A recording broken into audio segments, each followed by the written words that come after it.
मोहतरम मुअज़्ज़ज़ सामीन किराम, पर्दा नशी ख़वातीन, मेरी माँ और बहन, अस्सलामु अलैकुम व रहमतुल्लाहि व बरकातुहू। अल्लाह तबारक व तआला का बेइंतहा हम पे फ़ज़्ल व करम है कि इतनी बड़ी कायनात बनाने के बाद हमें अशरफुल मखलूक़ात बनाकर इस दुनिया में भेजा और इतनी बड़ी दुनिया बनाने का कोई मकसद है और उस मकसद को खुदा खुद कहता है, जो कुरान ऐलान करता है वमा खलक़तुल जिन्न वल इंसा इल्ला लियअबुदून, कि हमने जिन्नात और इंसान को अपनी इबादत के लिए पैदा फरमाया है। लेकिन हमारा मामला उसके बरअक्स नज़र आता है।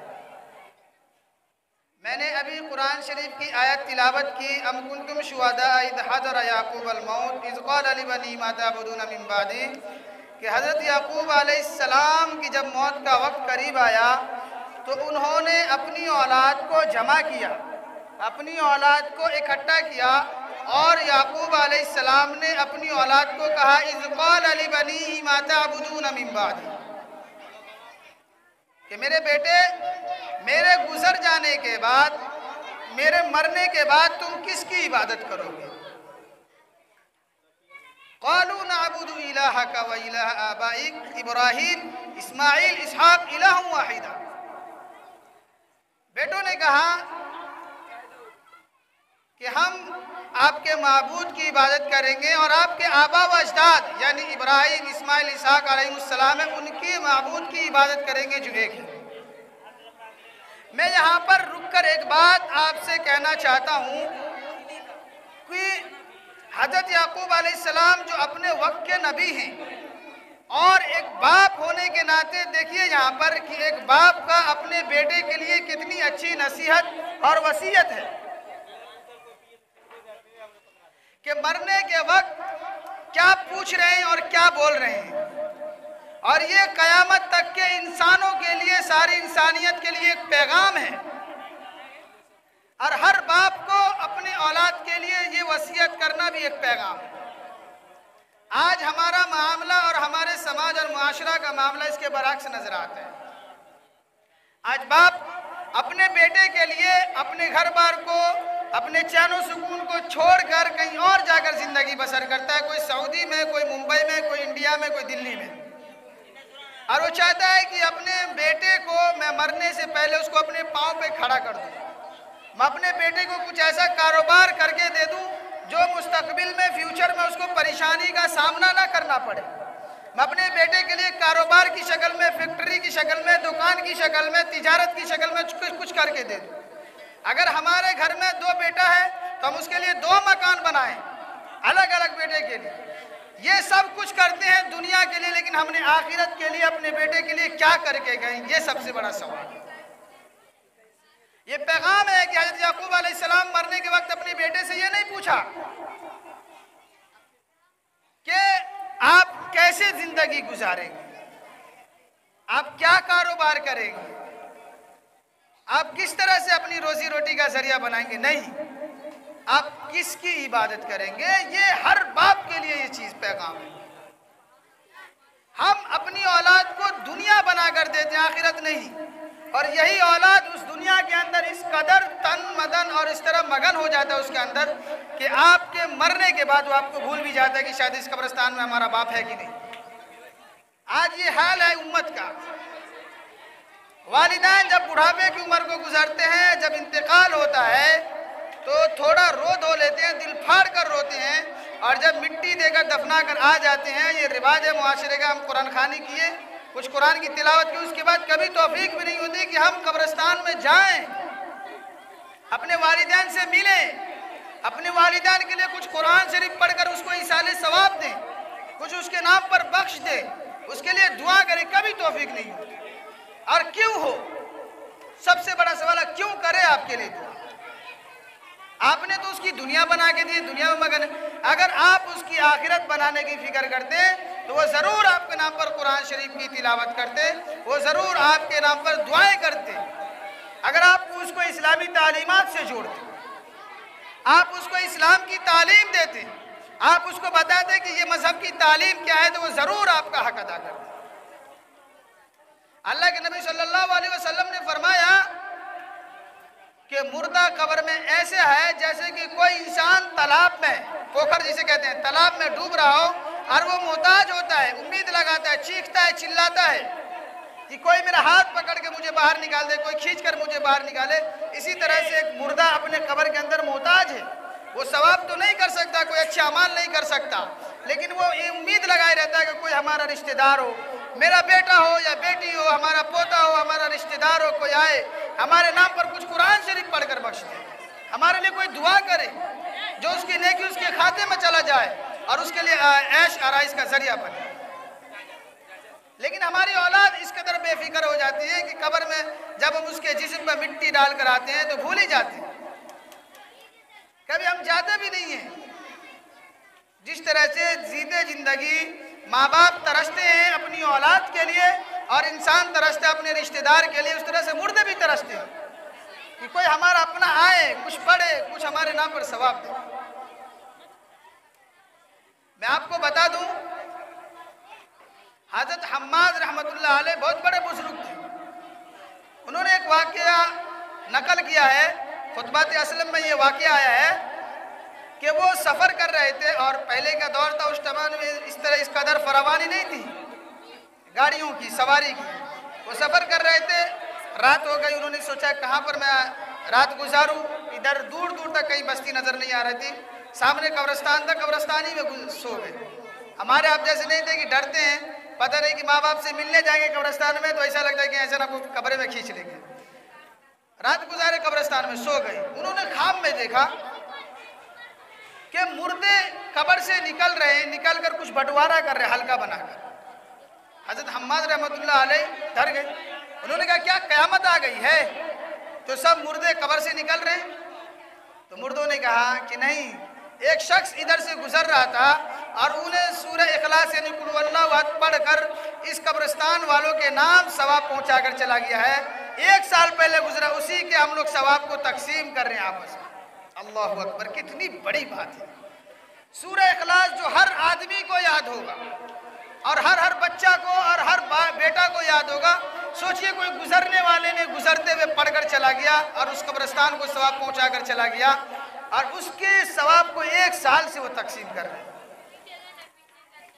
तो सोचिए हम और आप महीने 4 महीने में ज़रूर कब्रिस्तान जाते हैं, लेकिन कभी तौफीक ही नहीं होती हमें कि अपने मुर्दों के लिए कुछ पढ़ कर दे, सवाब बख्श दे। और सबसे बुरा हमारे गांव का एक रिवाज बना हुआ है जो काबिल अफसोसनाक है। यहाँ पर हमारे मुआशरे के लोग, इसलिए मैं इस चीज़ को जिक्र कर रहा हूँ कि कुछ लोग इतने बेहिस है और इतने खुद गर्ज लगते हैं, इतने पता नहीं क्या किधर से आए हुए हैं, थोड़ा भी ईमान का और इस्लाम का, खुदा की पहचान नहीं लगती कि भाई अब ऐलान हो गया कि ज़ोहर के बाद जनाजा होगा। ज़ोहर की नमाज मस्जिद में हो रही है, लेकिन कुछ मुसलमान ऐसे हैं जो बाहर में जनाजे का इंतज़ार करते रहते हैं। शर्म करने की बात है, अफसोस की बात है। खुदा के बंदे, कम से कम आज जनाजा पढ़ने के लिए उसी के सदके में तो नमाज पढ़ लीजिए। आप देखेंगे अपने मुआशरे में या कहीं भी आप जाएं तो देखिएगा कि ज़ोहर की नमाज या असर की नमाज के बाद जनाजा हो गया। कुछ लोग नमाज पढ़ रहे हैं, कुछ लोग बाहर गप्पे शप्पे कर रहे हैं ना। भाई नमाज होगी तो जनाजा में शरीक हो जाएगी। तो अल्लाह के बंदे, आप ही तो मुसलमान हैं। कोई आप पे ऐसा टाइटल तो नहीं लगा दिया मस्जिद के सामने कि आप नहीं आ सकते मस्जिद में, मस्जिद के बाहर ही रहो। ये तो वही वाली बात हो गई कि एक साहब की मस्जिद बकरी में चली गई, बकरी एक साहब की मस्जिद में चली गई। इमाम साहब गुस्सा हुए तो उन्होंने कहा कि इमाम साहब काहे को गुस्सा कर रहे हैं, जब हम कभी मस्जिद में आते नहीं हैं, वो तो बकरी चली आई थी तो हम भूले से आ गए थे। वही वाली बात हो गई कि हम बाहर इंतजार करते हैं कि जनाजे की नमाज जब बाहर पढ़ी जाएगी तो हम शरीक हो जाएंगे, लेकिन मस्जिद नहीं जाएंगे। ठान लिया है मुसलमान। कैसे हमारी मगफिरत होगी? क्या चेहरा लेकर जाएंगे अपने रब के सामने? क्या दिखाएंगे हम अपने अपने उस नबी को जो नबी ने कहा था कि मैं अपनी उम्मत की बख्शिश करूंगा, मैं सजदे में गिर जाऊंगा कि ऐ मेरे रब, ये मेरी उम्मत है, इसको बख्श दीजिए। और ये हमारा रवैया है, ये हमारा अफ़आल और किरदार है। उससे थोड़ा दूर आगे बढ़िए। जनाजा हुई, कुछ लोग वहां से चल देंगे अपने घर को। ऐसा लग रहा है घर में कोई खजाना रखा हुआ, कोई लूट के लेके भाग जाए। कुछ लोग कब्रिस्तान की तरफ जाते हैं मिट्टी डालने के लिए, और आधे से ज़्यादा ही लोग चले जाएंगे अपने घर में। शायद उनको लगता है कि कहीं हम मिट्टी देंगे तो कहीं ऐसा ना हो कि मिट्टी दें जो मुर्दा है, कहीं ऐसा ना हमको भी खींच ले, कॉलर पकड़ के तू भी मेरे साथ में आ जा, पार्टनरशिप। शायद ऐसा लगता है कि मुसलमानों का ये हाल है। वो सोचता है कि कहीं मिट्टी देने जाऊँगा कहीं हमें भी खींच न ले, शायद इस डर से। मुझे जहाँ तक लगता है कि वो मिट्टी नहीं देती। ये काबिल अफसोस की बात है कि हम मिट्टी में शरीक नहीं होते। अल्लाह के नबी सल्लल्लाहु अलैहि वसल्लम ने फरमाया, मुसलमानों को और अपनी उम्मत के लिए पैगाम देकर गया कि जो शख्स जनाजे में शरीक होता है उसको 1 किरात का सवाब मिलेगा। 2 शख्स मिट्टी में शरीक होगा, यानी जनाजे में भी और मिट्टी में भी, तो उसको 2 किरात का सवाब मिलेगा। किरात किसे कहते हैं? यानी इतना सवाब मिलेगा 1 किरात का कि उहद पहाड़ आपने सुना होगा, कुछ लोग जाते हैं हज करने के लिए, वो देखे होंगे कि उसके बकद्र, यानी पहाड़ के बकद्र उसको सवाब मिलेगा। और हम इतने बड़े सवाब से महरूम हो जाते हैं। हमें इस चीज के लिए तौबा करनी चाहिए कि खुदारा जो मुझसे हो गया, जो मैंने छोड़ दिया, उस पर मैं शर्मिंदा हूँ, लेकिन आइंदा से इंशाअल्लाह हम जनाजे में भी शिरकत करेंगे और मिट्टी में भी शरीक होंगे। ये दिल में एक अहद रखिए। आगे एक चीज और मजीद कहेंगे, जो मैंने अभी बात जिक्र की उसी के जिम्न में कुछ बात कहकर मैं अपनी बात खत्म करूंगा कि कुछ लोग आधे जो चले गए घर, अब आधे जो बचे जो गए हैं कब्रिस्तान गए हैं। तो अब मैं ये बताना चाहता हूँ यहाँ पर कि अब जो रिश्तेदार हैं या गांव समाज के लोग आपस में गप्पे शप्पे लड़ाएंगे, यहाँ की बात वहाँ की बात, ईरान तुरान फबिया रब्बी को मातू का जीवा, बात करके मिट्टी दिए ख़त्म करके आ गए। मेरे दोस्तों, मेरे भाइयों, मैं ये कहना चाहता हूँ कि आपके पास इतना टाइम नहीं है कि आप कब्रिस्तान जाएं, आपको नहीं वक्त मिल पा रहा है, अपने रिश्तेदार से दूर हो गए, तो खुदा के वास्ते आपके गांव का जनाजा है या आप किसी भी जनाजे में शरीक होते, मिट्टी में शरीक होते हैं, तो जब तक आप किसी, जाहिर सी बात है, जब जनाजा होता है मुर्दे को लाया जाता है, मुर्दे को अंदर डाला जाता है और उसमें लकड़ी बिछाओ, बांस बिछाओ, जब तक में 20-25 मिनट का वक्फा होता है। 20-25 मिनट वक्फा होता है, नहीं रुक के उसके बाद जो सिस्टम होता है वो करने के बाद तब मिट्टी डालते इंसान। आपके पास 20-25 मिनट है, आप कहीं पर भी साइड में खड़े होकर आप 3 बार कुल अल्लाह अकबर पढ़ लीजिए, 1 कुरान का सवाब। ये अल्लाह के नबी का फरमान है, ये मैं अपनी तरफ से नहीं कह रहा हूँ। कि जिस शख्स ने 3 मरतबा सूरह इखलास यानी कुल अल्लाहु अहद अल्लाहु समद लम यलिद वलम यूलद वलम यकुल लहू कुफुवन अहद, छोटी सी सूरत है, 3 बार पढ़ लिया, उसको 1 कुरान का सवाब। 1 कुरान का सवाब अपने रिश्तेदार को पहुंचा सकते हैं। आपके माँ बाप में से कोई गुजर चुके हैं, उसको पहुंचा सकते हैं। सोचिए वो कितना खुश होगा। मुर्दों के लिए ये सबसे बड़ा गिफ्ट है। आपने देखा होगा कभी शादी ब्याह में हम जाते हैं या हम किसी के बर्थडे में जाते हैं या किसी को हम किसी चीज़ पे, किसी खुशी के मौके पे हम गिफ्ट देते हैं पैकेज करके, वो कितना खुश होता है। तो सोचिए हमारे माँ बाप हम पर कितने एहसानात किए हैं, कितने एहसानात किए हैं कि हम उसको गिना नहीं सकते। अगर हम उसको लेकर हम कितनों गिनाना चाहे, सारी जिंदगी उसका पांव धोकर पिएंगे तब भी अपने माँ बाप के एहसानात को पूरा नहीं कर सकते। एक सहाबी है, मैं यहाँ पे एक बात रुक के मैं एक बात कहूँ। एक सहाबी है, उन्होंने अपनी वालदा को, अपनी अम्मी को कांधे पर बैठाकर खाना काबा का तवाफ करा रहे, हज करा रहे। एक सहाबी ने आए, हजरत उमर रज़ी अल्लाह अन्हु, हजरत साद ने अपनी माँ को अपने कंधे पर बैठाकर हज करा रहे, खाने काबा का तवाफ करा रहे। उसने अपनी माँ का हक अदा कर दिया। हजरत उमर रज़ी अल्लाह अन्हु जो अमीरुल मोमिनीन थे, उन्होंने कहा नहीं, अरे उसने अपनी माँ के उस एक चक्कर का भी नहीं हक अदा किया जो उसने अपनी पेट में रखकर एक चक्कर लगाया। जब वो बच्चा, वो औलाद, वो बेटा जब अपनी माँ के पेट में था तो उस माँ ने जो एक चक्कर लगाया था, उस चक्कर का भी उसने हक नहीं अदा किया। तुम तो पूरी माँ का ही हक अदा करने की बात कर रहे हो, सोचिए क्या मर्तबा है। तो आप जितने देर बैठकर इधर उधर दुनिया की बातें कर रहे हैं, गप्पे शप्पे कर रहे हैं, खुदा के वास्ते मिट्टी देने में थोड़ा वक्त है, आप साइड में कहीं खड़े हो जाइए खुदा के वास्ते। और अपने रिश्तेदार हो, अपने गांव समाज के लोग हो, अपने वालिदैन हो, आप आमदन वहाँ पर पढ़ लीजिए, सूरह इखलास 3 मरतबा पढ़ लीजिए, या जो आपको याद है वो पढ़कर उसके लिए उसके नाम पे इसाले सवाब कर दीजिए। उससे बड़ा उसके लिए कोई गिफ्ट नहीं। वो मोहताज रहते हैं मुर्दे कि कोई आए कुछ कुरान की आयत पढ़कर सुनाकर चले जाए। लेकिन आज की दुनिया में ये हाल हो गया है कि हम कब्रिस्तान से गुजर गए, कभी सलाम भी नहीं करते। कितनी बार हम आते जाते हैं, और हम कब्रिस्तान में जाते भी किसी को दफनाने के लिए तो हम यहाँ वहाँ की बातों में लगे जाते हैं। याद रखो मुसलमानों, हमें भी एक दिन उसमें जाना है, हमें भी उसमें एक दिन जाना है, ये मत भूलिए। ये इंसान की जिंदगी पानी का बुलबुला है, पता नहीं कब फूट जाए। ये आँख के ऊपर जो ये आंसू आते हैं उसका एक धिमका है, पता नहीं कब नीचे को टपक जाए। हर एक को जाना है। अपनी जिंदगी में क्यों मगन हम रहते हैं और अपनी आखिरत को भूल जाते हैं। हम भूल जाते हैं कि हमें शायद जाना है कि नहीं। हर एक को कब्र में जाना है। दुनिया के जितने भी बादशाह का आप है, कारून है, हामान है, नमरूद है, जो भी है, सब आए गए, यहाँ कुछ नहीं आप लेके जा सकते। हम जो अपनी औलाद के लिए जो कर रहे हैं वो दुनिया ही तक रहने वाला है। अगर अपनी औलाद को इस्लामी तालीमात देंगे, मजहब की तालीम देंगे, तो वही औलाद आपके लिए दुआए मगफिरत करेंगे। कुछ पढ़कर कुरान का हिस्सा आपके लिए दुआए मगफिरत करेंगे। हम तो ये बनाकर सजा कर जाते हैं, ये कुछ हम साथ लेके जाने वाले नहीं हैं। ये सब यही रह जाएगा। जितने भी बादशाह आए और गए, कोई कुछ लेकर नहीं गए। आपने नाम सुना होगा, एक बहुत मशहूर बादशाह है सिकंदर। सिकंदर अपने ज़माने का बहुत बड़ा बादशाह था। इससे भी बड़े बड़े बादशाह है, लेकिन मैं इसका इसलिए खास जिक्र कर रहा हूँ कि चूंकि वो हिंदुस्तान तक आ गए थे फतह करते। वो यूनान से चला और मुल्क को फतह करते करते हिंदुस्तान तक आ गए। हिंदुस्तान को फतह करने लगे और पंजाब को फतह भी कर दिया उन्होंने। 1 2 नहीं 7 मुल्क को उन्होंने फतह किया।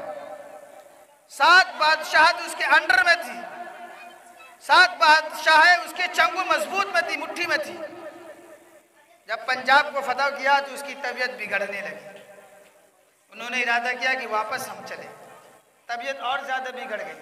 अपने वजीर को, वज़रा को बुलाएं और उसको कहा, मेरे वजीरों, मेरी हालत बिगड़ रही है, अब मुझे महसूस हो रहा है कि अब मैं बचने वाला नहीं हूं। मैं मर जाऊं तो मेरे कफन दफन का इंतजाम कर देना। वजीर, उनके वज़रा जो सारी जिंदगी उनकी गुलामी की, उनके वज़रा ने कहा कि आका, मेरे बादशाह कैसी बात करते, मैंने आपका नमक खाया है, मैं नमक हरामी नहीं कर सकता। आपके कफन दफन का हम अच्छे से इंतजामात करेंगे। बादशाह ने कहा, सुनो, एक चीज और ख्याल रखना, मुझे कफन पहनाकर मेरे हाथों को बाहर निकाल देना। मेरे कफन से मेरे हाथ को बाहर निकाल देना और इस तरह से मुझे कब्रिस्तान लेकर जाना। उनके वजीर ने कहा, बादशाह, ये तो बड़ी बेइज्जती की बात हो जाएगी, दुनिया क्या कहेगी। इतना बड़ा बादशाह, 7 कंट्री 7 मुल्क का बादशाह, और इतना लालची कि मरने के बाद भी जा रहा है तो हाथ फैलाकर कि 1 2 और मुल्क हाथ लग जाए उसको भी बटोर लूं। बादशाह बादशाह होता। उन्होंने कहा, वजीर, मेरे कहने का ये मतलब नहीं है, मैं ये हाथ इसलिए कह रहा हूं मेरे कफन से बाहर निकाल देना, ताकि दुनिया वालों के लिए एक पैगाम मिल जाए कि कोई कितना भी बड़ा बादशाह हो, लेकिन वो जब जाएगा तो खाली हाथ ही जाएगा। उसके हाथ में कोई रजिस्टर नहीं है, कोई जमीन का केवाला नहीं है, कोई जमीन का कोई खतियान नहीं है, यूं ही हाथ फैलाए हुए जा रहा है। खाली हाथ आए थे, खाली हाथ जाना है। सिकंदर बादशाह ने कितना बड़ा पैगाम देकर गया हमको। और आज हम और आप दुनिया की फिक्र में और अपनी औलाद की फिक्र में लगे हुए हैं। मेरे भाइयों मुसलमानों, आप अपनी औलाद के लिए घर बनाना इतना जरूरी नहीं है, उसको कारोबार देकर चलाना इतना जरूरी नहीं है, उसके फ्यूचर और मुस्तकबिल के बारे में सोचना इतना जरूरी नहीं है जितना उसके ईमान के बारे में सोचना जरूरी है। आप दुआ कीजिए अपनी औलाद के लिए कि अल्लाह ताला उसको सेहत दे, उसको तंदुरुस्ती दे, उसकी उम्र में बरकत दे, खैर आफियत से रहे, वो खुद अपनी जिंदगी जी ले, खुद अपने पाँव पे खड़ा होगा, जिंदगी जी लेगा। और दुनिया के लोग जीते भी हैं, उसी तरह वो भी जी लेगा। लेकिन आप उसकी आखिरत को संवारें, उसकी आखिरत को बनाएं। इसलिए मैंने ये बताया कि याकूब अलैहिस्सलाम ने अपने बेटे को इकट्ठा किया और जमा किया, तो उन्होंने क्या कहा, मेरे बेटे, मेरे मरने के बाद आप किसकी इबादत करोगे? लेकिन बेटे भी नबी के बेटे थे, उन्होंने कहा कि मैं आपके माबूद की, इब्राहिम, इस्माइल, इसहाक अलैहिस्सलाम के माबूद की इबादत करूंगा। तो इससे हमें ये सोचनी चाहिए और हमें अपनी आखिरत के बारे में फिक्र करनी चाहिए और अपनी औलाद को इस्लामी तालीमात दें। ये बहुत ज़रूरी है, क्योंकि आज हमारे मुआशरे के अंदर, समाज के अंदर इस्लामी तालीमात न होने की वजह से आज हमारे बच्चे बहुत ज़्यादा बिगड़ने की तरफ जा रहे हैं। इस कदर बिगड़ रहे हैं, चाहे हमारे मुआशरे का वो नौजवान हो, चाहे हमारे मुआशरे की नौजवान बच्चियाँ हों। हमने छोटे छोटे बच्चे के बारे में सुना है कि इस कदर वो नशे करते हैं जो हमने कभी सोचे भी नहीं, हमारा आप सोचे भी नहीं होंगे। इतने छोटे बच्चे और इस कदर बुरी लत में लगेंगे। उसकी वजह यह है कि हमने उसको इस्लाम की तालीमात से दूर रखा है। हमारी बच्चियां अपनों से नहीं, गैरों से भी नाजायज ताल्लुकात कर रही हैं। यहाँ तक इस्लाम ने अपनों से भी नाजायज ताल्लुकात को मना किया है, तो हम कैसे गैरों से ताल्लुकात रखें? और कुछ दिन आपने सुना भी होगा, सोशल मीडिया का ज़माना, हर तक ये बात पहुंची होगी कि हमारी बहनें मुर्तद हो रही, गैरों के साथ अपने मामलात को, अपने रिश्ते को इस कदर ताल्लुकात मिलजुल कर रही है कि अपने ईमान को छोड़ रही है, अपने ईमान से हाथ धो बैठी है, अपने मजहब को छोड़कर गैर को मजहब को अपना रही है। इसका भुगतान कौन भुगतेगा? ये हमारे और मुआशरे के सब लोगों की जिम्मेदारी है, हर बाप की, हर माँ की जिम्मेदारी है कि अपनी बच्चे और बच्चियों को इस्लामी तालीमात से जोड़े, वरना आपको रोना पड़ेगा और आपको अपने समाज के अंदर मुंह दिखाने के आप लायक नहीं रहेंगे। क्योंकि आप याद रखो कि आपकी नाक और आपकी आन, आपकी शान, आपकी इज्जत आपकी औलाद है। लेकिन आज हमारा माहौल और हमारे मुआशरे का नौजवान बच्चे और बच्चियां किधर जा रहे हैं? वजह उसकी है कि हम इस्लामी तालीमात से दूर रखते हैं और एक अजीब माहौल चल पड़ा है। क्या हमारे बच्चियां, बच्चे तो जाते ही हैं, हमारी बच्चियां जो थी, जो लड़की जिसे हम कहते हैं, हमारी बच्चियां कोचिंग जा रही, बहुत अच्छा, स्कूल जा रही, बहुत अच्छा, कॉलेज जा रही, बहुत अच्छी बात है, वहाँ सबसे मिल रही, बहुत अच्छी बात है, फैशन है। वही बच्चियां अगर मदारिस के अंदर चली जाए, वही बच्चियां अगर मकातिब के अंदर इस्लामी तालीमात पढ़नी चली जाए, गांव की आंखें फट जाती समाज की।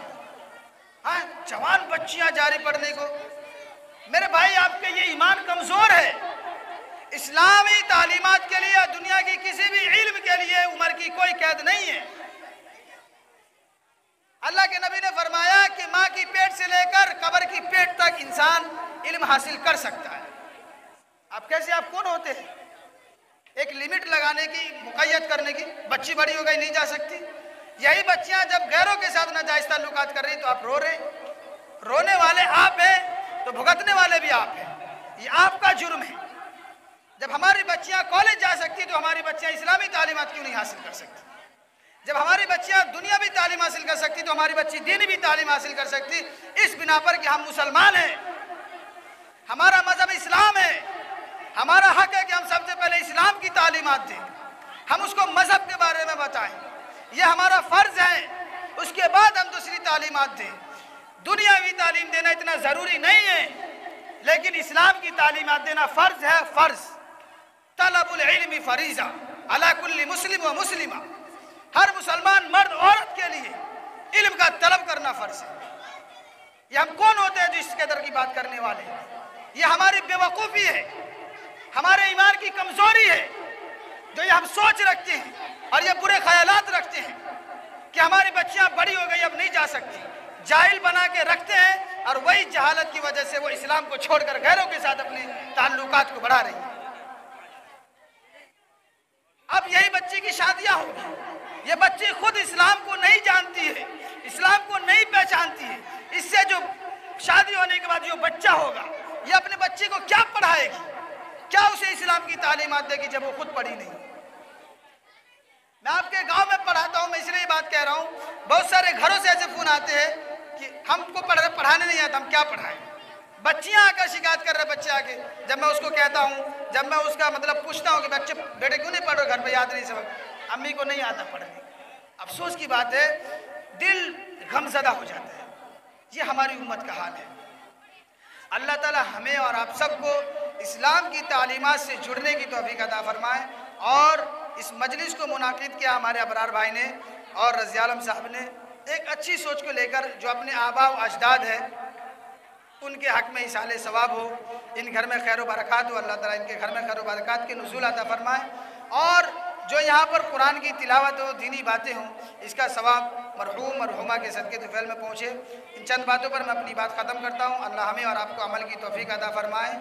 आमीन व आखिर दावाना अनिल हम्दुलिल्लाहि रब्बिल आलमीन।